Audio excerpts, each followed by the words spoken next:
11, 12 আর বিকমের জন্য যে আমি ট্যাক্স ক্লাস শুরু করেছিলাম, সেই ট্যাক্স ক্লাস আর একবার স্মরণ করিয়ে দিয়ে তার ভিতরে চলে যাওয়ার আগে যে কথা আগে বলা হয়েছিল তাকে সংক্ষেপে দেখে দেওয়া হচ্ছে।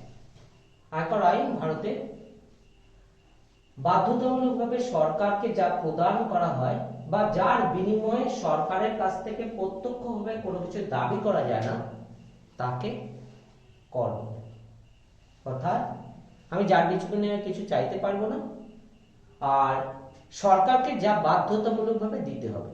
মনে রাখতে হবে বাধ্যতামূলক মানে প্রত্যেকজন নয়, যিনি আয়কর অনুসারে কর দিতে বদ্ধ, অর্থাৎ যিনি আয়কর আইনে কর দানের যোগ্য হয়েছেন, অর্থাৎ তাকে কর দিতে হবে, তিনি কর যোগ্য হয়েছেন তাকেই দিতে হয় কর, সবাইকে কর দিতে হয় না। কর অনুদান নয়, এটি একটা বাধ্যতামূলক প্রদান সরকারকে। কর ক্ষতি নয়, এটি একটি খরচ। 1860 সালে স্যার জেমস উইলিয়ামসন প্রথম আয়কর ধারণা প্রবর্তন করেন। 1886 সালে পৃথক আয়কর আইন হয়। 1918 সালে সেটা নতুন করে নতুন আয়কর আইনে প্রবর্তিত হয়।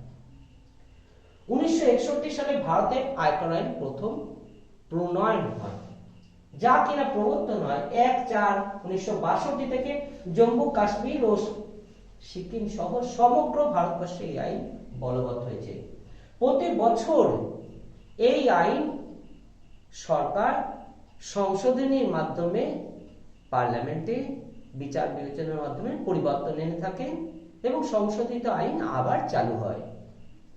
সংবিধান অনুযায়ী তাই কেন্দ্রীয় সরকার এবং রাজ্য সরকার উভয়ে ভাগাভাগি করে, অর্থাৎ ভাগ আছে, সেই ভাগ অনুসারে কে কার উপর কিসের উপর ট্যাক্স চাপাতে পারে, ট্যাক্স চাপিয়ে থাকে, যা সরকার উন্নয়নের জন্য, দেশের উন্নয়নের জন্য ব্যয় করে থাকে। এই অবধি যা আমার দেখানো হয়েছিল। আয়করের বৈশিষ্ট্য, তাহলে আয়কর কি, কর কি বলেছি। আয়কর হচ্ছে করের, আয়ের উপরে কর। তাহলে আয়করের বৈশিষ্ট্যগুলো কি কি? একজন নির্দিষ্ট সময়কালের মোট করযোগ্য আয়ের উপর এটা প্রদান করতে হয়। কর প্রদান করতে হয় কার উপরে? একজন নির্ধারিত, এসএসসি আসবো পরে, এসএসসি কি, তার নির্দিষ্ট সময়কাল, একটা বছর, ঠিক আছে, এ নিয়েও কিছুক্ষণের মধ্যে আসবো। নির্দিষ্ট সময়কালের মোট করযোগ্য আয়, মোট করযোগ্য আয়, এটার উপরেও আসবো। মোট করযোগ্য আয় কি, উপর প্রদেয় কর, অর্থাৎ প্রদান করতে হয় কর। সব নির্ধারিত করযোগ্য নয়, সবাইকে ট্যাক্স দিতে হয় না, সবাই এসএসসি, কিন্তু সবার উপরে ট্যাক্স চার্জ করা হয় না। আয়ের সমষ্টির উপর মাত্র একবারই কর ধার্য করা হয়, টোটাল আয়টা করে তারপরে কর ধার্য হয়। আবাসিক মর্যাদার উপর কর নির্ভরশীল। আবাসিক, রেসিডেন্সিয়াল স্ট্যাটাস, হ্যাঁ, 3 ধরনের আবাসিক আছে, তাদের স্ট্যাটাসের উপরে কার কোন টাকার উপরে আয় হবে, কোন আয়ের উপর ট্যাক্স কি হবে সেটা নির্ধারিত হয়। তাই জন্য বলা হচ্ছে আবাসিক মর্যাদার উপর কর নির্ভরশীল। সংশ্লিষ্ট পূর্ববর্তী বছরের উপর আয়কর দিতে হয়। সংশ্লিষ্ট পূর্ববর্তী বছর, অর্থাৎ এই বছরে ইনকাম ট্যাক্স নির্ধারণ করলে তার আগের বছরটার আয়ের উপর ট্যাক্স দিতে হয়। অর্থাৎ এক বছরে আমরা কিছুক্ষণের মধ্যে আসবো অ্যাসেসমেন্ট ইয়ার আর প্রিভিয়াস ইয়ার। প্রিভিয়াস ইয়ারে যে আয় হয়েছে তার উপর ট্যাক্স দিতে হয়। সেই আয়টা গণনা করা হয়ে যায় যে বছরটায়, অর্থাৎ প্রিভিয়াস ইয়ার, তার পরবর্তী যে বছরটায় আয় গণনা করা হচ্ছে তার আগের বছরটা হচ্ছে পূর্ববর্তী বছর, সেই বছরের আয়ের উপর ট্যাক্স দিতে হবে, হ্যাঁ, নির্ধারণ বছরে। তাই বলা হচ্ছে সংশ্লিষ্ট পূর্ববর্তী বছরের উপর আয়কর দিতে হয়। সর্বাধিক করমুক্ত আয়ের সীমার চেয়ে বেশি আয় হলে তবেই নির্ধারিত আয়কর দিতে হয়। অর্থাৎ একটা নির্দিষ্ট ট্যাক্সের নিয়ম আছে, কত টাকা অতিক্রম করলে কত পার্সেন্ট ট্যাক্স, এবং সেই আয় যে নির্ধারিত হবে, কি কি ছাড় বাদ যাবে আয়ের থেকে, তার উপর ডিপেন্ড করছে। তাই বলছে সর্বাধিক করমুক্ত আয়, অর্থাৎ যে সমস্ত আয়ের উপর ট্যাক্স দিতে হবে না বা যে সমস্ত ছাড়গুলো পাবার যিনি যোগ্য, তার সেই ছাড় বাদ দেওয়ার পরে যদি দেখা যায় তবুও তিনি নির্দিষ্ট আয় অতিক্রম করেছেন, তবে যে অতিরিক্ত আয় তার উপর তাকে ট্যাক্স আয়কর দিতে হবে। প্রতিটি বছর নির্ধারণ বছর স্বয়ং সম্পূর্ণ একক স্বতন্ত্র, অর্থাৎ প্রত্যেকটা ইনকাম ট্যাক্স ইয়ার প্রত্যেকটা বছর আলাদা আলাদা, পূর্ববর্তী বছর এবং নির্ধারণ বছর সংশ্লিষ্ট। ঠিক আছে, যে বছরে নির্ধারণ হচ্ছে তার আগের বছর পূর্ববর্তী বছর, সেই বছরের আয় গণনা হচ্ছে নির্ধারণ বছরে ট্যাক্স দিতে হচ্ছে তাকে। আবার যেটা নির্ধারণ বছর সেটা আবার তার পরবর্তী নির্ধারণ বছরে সেটা হচ্ছে পূর্ববর্তী বছর হবে। অর্থাৎ প্রত্যেকটা বছর স্বতন্ত্র, স্বয়ংসম্পূর্ণ এবং একক। আয়কর একটি কর, কতগুলো করের সমষ্টি। আমরা জানি কিছুক্ষণ বাদেই আমরা দেখব 5টা খাতে আয় হয় মানুষের। এই 5টা খাতে আয়ের যোগফলকে সবকিছু একসঙ্গে বলে দেওয়া হচ্ছে না, যাতে মাথার উপর দিয়ে না যায়, সম্পূর্ণ বোঝা যায় কি বলা হচ্ছে, কারণ একটু একটু করে সবকিছু ভিতরে ঢুকে যাওয়া হচ্ছে। 5টি বিভিন্ন খাতের আয়কে হিসাব করার পর তার যোগফলকে সমগ্র মোট আয় বলা হচ্ছে। এই যে তার থেকে আয়কর অনুসারে যে ছাড়গুলো বাদ যাওয়ার কথা, সেগুলো বাদ যাওয়ার পরে মোট আয় নির্ধারিত হয়। মোট আয়ের উপর একবারই কর নির্ধারিত হয়, টোটাল ইনকামের উপর একবারই ট্যাক্স নির্ধারিত হয়। এই কারণে আয়কর কতগুলো করের সমষ্টি নয়, ভুল ধারণা যেন না থাকে। প্রতিটা কর প্রতিটা আলাদা আলাদা বিষয়ের উপরে কর আলাদা বিভিন্ন হতে পারে, কিন্তু সমগ্র আয়টা নির্ধারিত হবে সমস্ত ছাড়টার বাদ দিয়ে, তারপর ট্যাক্স ক্যালকুলেশন হবে, যোগফলটা ট্যাক্স কত টাকা একজন ব্যক্তি। ঠিক আছে, একবারই ট্যাক্স ক্যালকুলেশন হবে, এটা বলা হচ্ছে। তাই বলছে আয়কর একটি কর, কতগুলো করের সমষ্টি নয়। তাহলে বোর্ডে রইল আয়করের বৈশিষ্ট্য, আয়কর একটি কর, কতগুলো করের সমষ্টি নয়। আয়কর আইনের উদ্দেশ্যগুলো কি কি?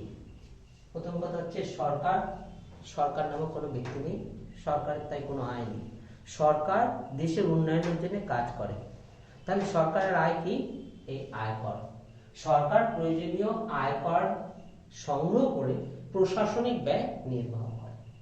দেশের সামগ্রিক পরিকাঠামো গড়ে তোলার জন্য, অর্থাৎ উন্নয়নের জন্য যে পরিকল্পনা রূপায়ণ করার দরকার, পরিকাঠামো গড়ে তোলার দরকার, সে শিল্পক্ষেত্র হোক, সে সামগ্রিক স্কুল কলেজ হাসপাতাল রাস্তাঘাট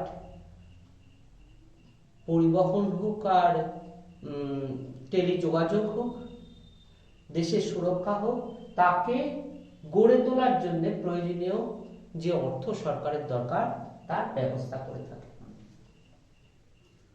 অর্থনৈতিক যে বৈষম্য, অর্থাৎ সামগ্রিকভাবে দেশের উন্নয়নের দরকার, কোনো একটা জায়গার নয়, তাহলে সব অঞ্চলের উন্নতির জন্য সরকারকে একটা পরিকল্পনা মাফিক কার্য সম্পাদন করতে হয়, যাতে বৈষম্য হ্রাস পায়। ধন বৈষম্য শুধু নয়, আঞ্চলিক যে উন্নয়ন তারও যেন বৈষম্য হ্রাস পায়, সঠিকভাবে সম উন্নয়ন সবার কাছে পৌঁছে দেওয়া যায়। মূলধন সৃষ্টি করা, অর্থাৎ সরকার যে দেশের সামাজিক উন্নয়ন তা যদি সুসমৃদ্ধ করতে হয়, দেশকে যদি স্বয়ংভর করতে হয়, তাহলে দেশে মূলধন গড়ে তুলতে হবে।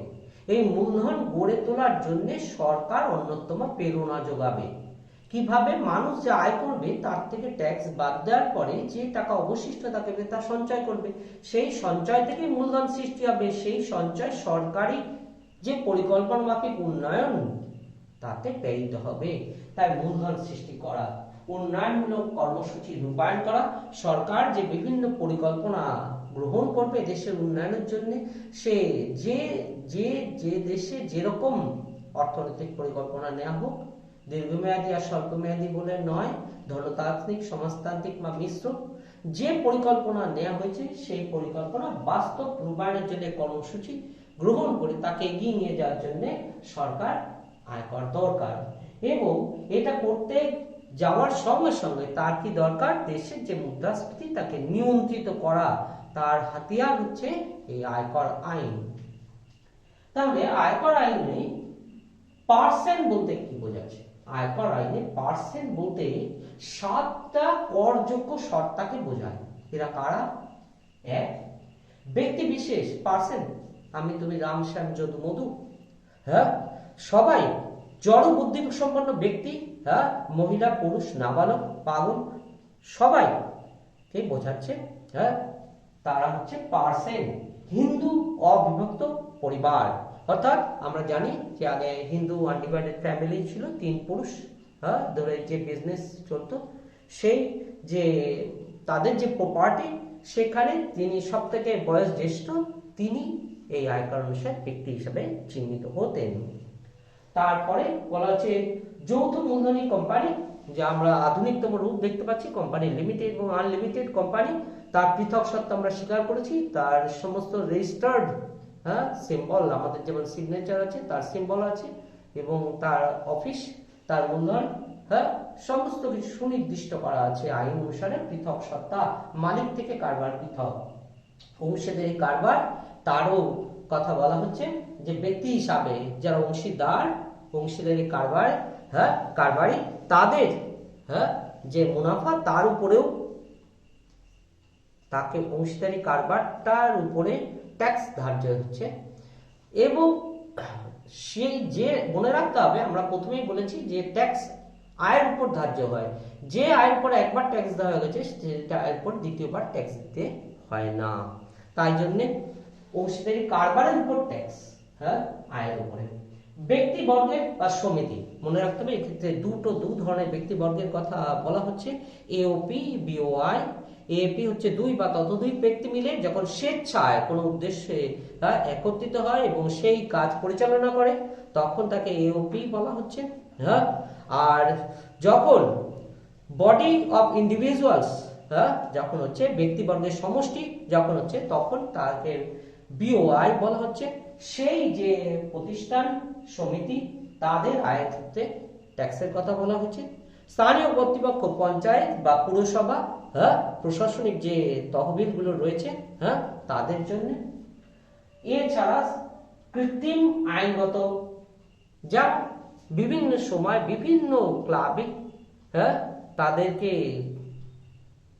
সরকারের তাদের যে সম্পদ তা পরিচালনার জন্য অনেক সময় কোর্টকে হস্তক্ষেপ করতে হয়, রিসিভার বসিয়ে দিতে হয় সম্পত্তি পরিচালনার জন্য এবং নিয়ম অনুসারে পরিচালনার জন্য। তখন ওই ব্যক্তি ওই প্রতিষ্ঠানের হয়ে কাজ পরিচালনা করছেন, কৃত্রিমভাবে, হ্যাঁ, অস্তিত্ব স্বীকার করা হচ্ছে। এই হচ্ছে ব্যক্তি বলতে আইনে কি বলা হয়েছে সেটা।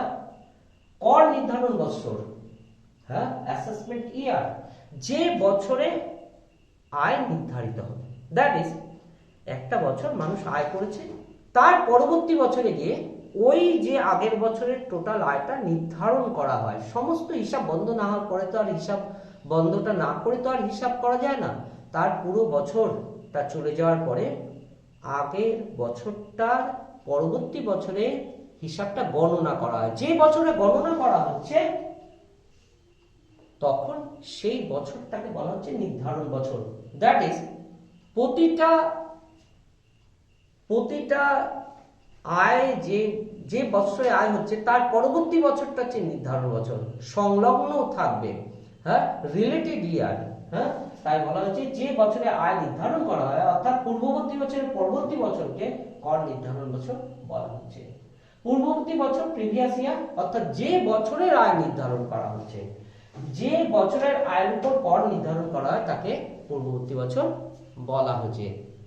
এগুলো একটা টার্মস মনে রাখতে হবে। 12 মাস ছাড়া কোনো নির্ধারণ বছর বা পূর্ববর্তী বছর, ট্যাক্সের আইন অনুসারে 12 মাস। মনে রাখতে হবে যে যারা ট্যাক্সের অফিসার বা বিভিন্ন জায়গায় যিনি দায়িত্বে আছেন তার অনুমতি নিয়ে 6 মাস, 8 মাস, 3 মাসে শেষ করা যেতে পারে, 1 মাসে শেষ করা যেতে পারে।